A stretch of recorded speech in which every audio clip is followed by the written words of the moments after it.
Ini kisah nyata betapa ajaibnya efek daripada mendawamkan istighfar yang dialami oleh seorang tukang roti yang dengan wasilah istighfar beliau bersaksi bahwa semua keinginan dan doanya dikabulkan oleh Allah.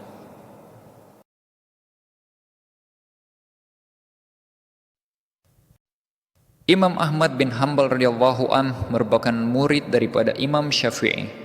Beliau adalah ulama yang sangat termasyhur ketika itu, bahkan sampai hari ini. Di Indonesia beliau dikenal sebagai Imam Hambali. Imam Ahmad dikenal sebagai ulama yang sangat cerdas dan penghafal sejuta hadis. Beliau tinggal di kota Baghdad. Suatu ketika entah kenapa Imam Ahmad tiba-tiba merasa ingin sekali pergi ke kota Basrah yang notabene letaknya jauh dari kota Baghdad. Apalagi dengan kondisi saat itu transportasi sangat terbatas, tentu saja jarak ini sangat jauh. Padahal tidak ada janji dengan seseorang, tidak ada hajat dan tidak ada tujuan yang jelas untuk ke kota Basrah. Namun dorongan itu makin lama makin kuat. Sehingga singkat cerita setelah beliau berpikir, akhirnya beliau memutuskan untuk berangkat sendiri ke kota Basrah. Setelah menempuh perjalanan jauh, beliau pun akhirnya sampai di kota Basrah, dan waktu telah hampir sholat isya, sehingga beliau pun memutuskan untuk mampir di sebuah masjid untuk sholat isya dan ikut sholat sebagai makmum. Selepas sholat isya, beliau merasa hatinya tenang dan kemudian ingin beristirahat di masjid. Tentu saja karena beliau tidak memiliki siapa-siapa yang beliau kenal di kota Basrah. Begitu selesai salat berjamaah dan jamaah sudah bubar, beliau pun memutuskan untuk tidur dan beristirahat saja di masjid. Namun tiba-tiba marbot masjid mendatangi beliau sambil bertanya, "Wahai Syekh, mau ngapain di sini? Mau buat apa di sini?" Marbot ini tentu saja tidak tahu kalau yang ditanya ini adalah seorang ulama fikih, ulama hadis besar, Imam Ahmad bin Hanbal. Karena beliau ini sangat tawadu dan beliau pun tidak memperkenalkan diri. Padahal semua orang di Irak kenal siapa Imam Ahmad. Seorang ulama besar dan ahli hadis, penghafal sejuta hadis, sangat soleh dan zuhud. Zaman itu tentu saja karena tidak ada foto, tidak ada medsos, sehingga orang tidak mengenal wajah beliau. Tapi orang-orang sangat mengenal beliau dari namanya. Imam Ahmad kemudian berkata, "Saya ini musafir, saya ingin istirahat." Marbot pun menyahut, tidak boleh tidur di masjid ini." Imam Ahmad pun lalu didorong-dorong oleh marbot tersebut, disuruh keluar dari masjid. Setelah keluar dari masjid, maka marbot tersebut mengunci pintu. Karena diusir dari dalam masjid, maka beliau pun memutuskan untuk beristirahat di teras masjid saja. Namun baru saja beliau berbaring di teras masjid, marbot itu datang kembali sambil marah-marah kepada beliau. "Wahai Syekh, mau ngapain lagi Syekh di sini?" "Saya mau tidur," kata Imam Ahmad. Lalu marbot berkata, "Di dalam masjid tidak boleh, di teras pun tidak boleh." Imam Ahmad lalu diusir dan didorong-dorong sampai ke pinggir jalan.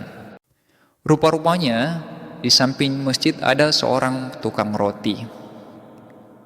Tukang roti ini sedang membuat adonan ketika tak sengaja melihat peristiwa itu, melihat Imam Ahmad didorong-dorong oleh marbot tadi.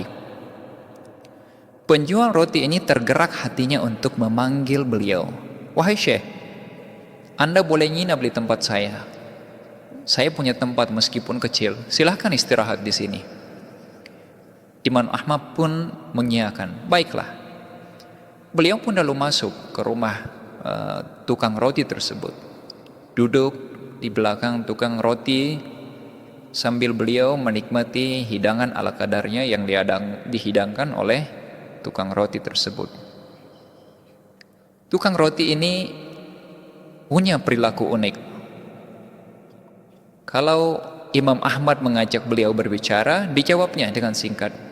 Tapi kalau tidak diajak berbicara, dia terus membuat adonan roti sambil terus-menerus melafalkan istighfar. Astagfirullah. Saat meletakkan garam, astagfirullah. Saat memecahkan telur, astagfirullah. Sambil mencampur gandum, astagfirullah. Selalu mengucapkan istighfar, selalu berzikir dan melafazkan istighfar. Imam Ahmad pun memperhatikan hal ini. Lalu beliau bertanya, "Sudah berapa lama kamu lakukan amalan ini?" Orang itu menjawab, "Sudah lama ya Syekh. Saya menjual roti sekitar 30 tahun. Jadi semenjak itu saya selalu amalkan zikir istighfar ini." Imam Ahmad pun bertanya, "Jadi apa efek yang kamu rasakan setelah sekian lama mengamalkan atau mendawamkan zikir istighfar ini?"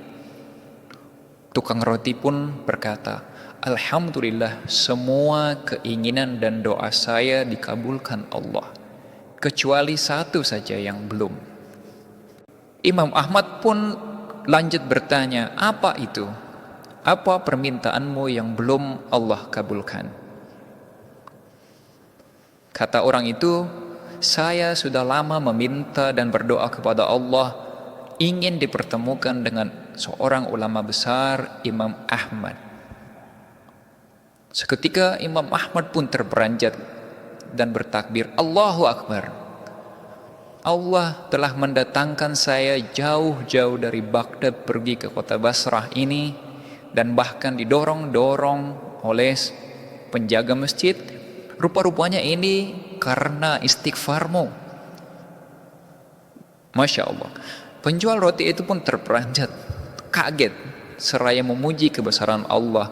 Dia tidak menyangka sama sekali kalau orang tua yang diajaknya menginap di tempatnya adalah seorang ulama besar, Imam Ahmad, yang telah lama beliau rindukan. Dari cerita Imam Ahmad bin Hambal dan istighfar penjual roti ini, semoga kita bisa mengambil hikmah yang besar tentang betapa dahsyatnya efek daripada amalan istighfar ini. Rasulullah Shallallahu Alaihi Wasallam pernah bersabda, "Barang siapa yang menjaga atau mendawamkan istighfar, maka Allah akan menjadikan jalan keluar baginya dari semua masalah, dan Allah akan berikan rezeki dari jalan yang tidak disangka-sangka."